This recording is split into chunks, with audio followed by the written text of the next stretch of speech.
Yeah. Yeah. Yeah. That stuff is good looking stuff.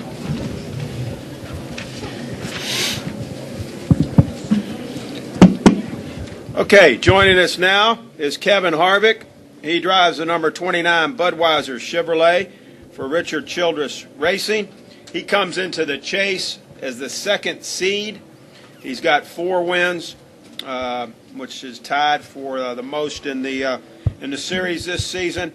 And here at Chicagoland Speedway, pretty impressive record. 2 wins, 5 top 5s, 6 top 10s. So, Kevin, talk about opening up the chase at a track that has been to your liking.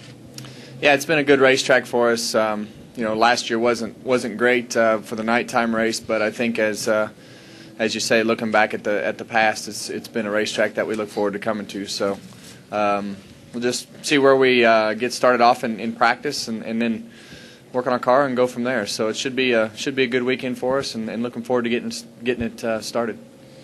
Okay, we'll take questions now for Kevin. If you have one, raise your hand, and we'll get to you. Kevin Harvick. Right over here, Shannon Spake. Shannon Spake, ESPN. You've been pretty vocal about Jimmy Johnson's luck and him winning. What would it mean to you to be the driver and to be the team to end that dynasty and to get this championship this season? Well, I think as you look back at the 5 years that they've had and the things that they've been able to accomplish, it's definitely not all luck. I mean, those guys have done a good job on the racetrack and have fast cars and put themselves in position to take advantage of having some fortunate things happen and winning races in between. So, I think for everybody, you want to be the guy to knock them off as a team, and it seems like this time of the year they thrive on listening to what everybody says and making things happen. So we just need to focus on what we're doing, pay attention to the details of our car, and take it one practice, one lap, one race at a time, and try to take as many points away from every situation as possible. I think as you look at this chase, it just seems so competitive. There's been a lot of winners this year. It seems like a lot of the races have come to strategy, and I think the 24 has run relatively well, leading up over the last 5 or 6 weeks. So I think right now, over the last couple weeks, we've had a good car. There's just a lot of guys that can run good, and you can mess things up a lot easier than you can keep them going good. So you just gotta pay attention to everything that's going on. David.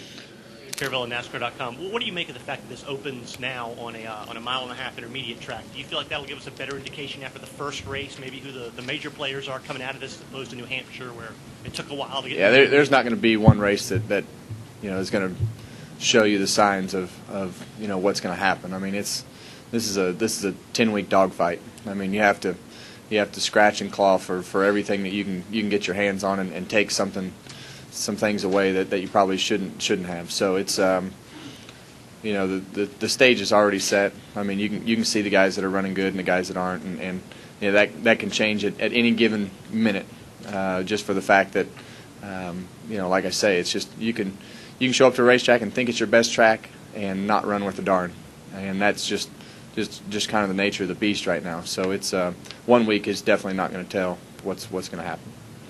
All right, Nicole, let's go over here to Dustin, Dean, Claire. Dustin Long, Landmark Newspapers. Kevin, a year ago about this time, with the Clint Boyer stuff after New Hampshire, Denny Hamlin was critical about Richard Childress Racing. You responded in a way on the track that let him know your feelings. Certainly after last week, Jeff Gordon talked yesterday about something fishy, about all that situation, kind of questioning again the integrity of Richard Childress Racing. Now NASCAR is investigating the situation. You've kind of in the past taken it upon yourself to respond for Richard. I know he's put out a statement, so he's not going to say anything more. What are you going to do? Or do you feel like you need to do something to get the point across to Jeff Gordon for what he has said? As I told you yesterday, you can sit and have opinions on a lot of things about the races. does Jeff Gordon ever catch me if the 51 car, which is a Hendrick car, has a lot of Hendrick support? Does he ever catch me if he doesn't sit there and block and ride and spin out twice during a race? There's a lot of things that we could debate, and Jeff's just debating the things that he's been told. There's no message. There's no anything. I mean, Jeff's asking questions, and it's like I told you guys yesterday. I mean, I know what I know from what I hear, and I did as a team. I think we did what we did as a job that we needed to get done, and won the race. So, you know, there's debates all throughout the race, all throughout the field, and it's just that time of year when you know, you have teammates, and everybody has teammates, and you have friends, and you know, there's just a lot of things that you could debate. I mean, he's just voicing an opinion. I'm going to talk here, not you. He's voicing his opinion. I have no problem with that. I mean, there's nothing that needs to be riled up or create a controversy. There's nothing there. It really, you know, it's something to where people have opinions, and I have an opinion, but you know, that's not anything against Jeff Gordon or anybody involved. I mean, he's just asking questions, and that's what he should do. Let's go to Dean Claire Lee. Dean McNulty, Toronto Sun, Kevin. Being the lead car and the lone representative for RCR in the chase, do you personally get involved in the decisions, for example, who's going to make up your pit crew, what cars you're going to use down the chase? Are you involved in those meetings directly?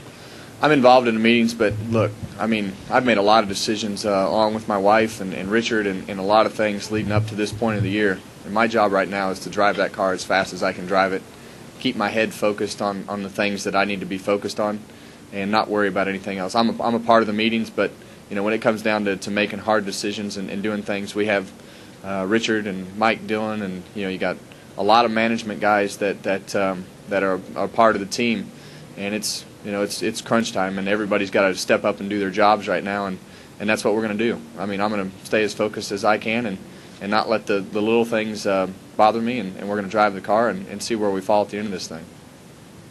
Claire and then Lee. Claire B. Lang, Sirius XM NASCAR Radio. I'm just guessing, but this is probably not the last controversy we're going to see before the chase is over and we're at Homestead, Miami.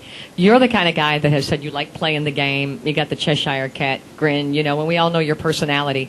Resolve inside and the feelings inside as you head into this chase any different than any other year? And, you know, are you doing anything different or feel anything different this year? I feel good about, you know, where I'm at personally and professionally, and I feel comfortable with a lot of the things and decisions that have been made. I feel comfortable with where the performance of the car has been the last 2 weeks. But look, everybody's here to do one thing. I mean, there's 12 guys that want to win the championship. Everybody thinks everybody's out to get them, and you got to focus on your own stuff. You got to focus on your own team.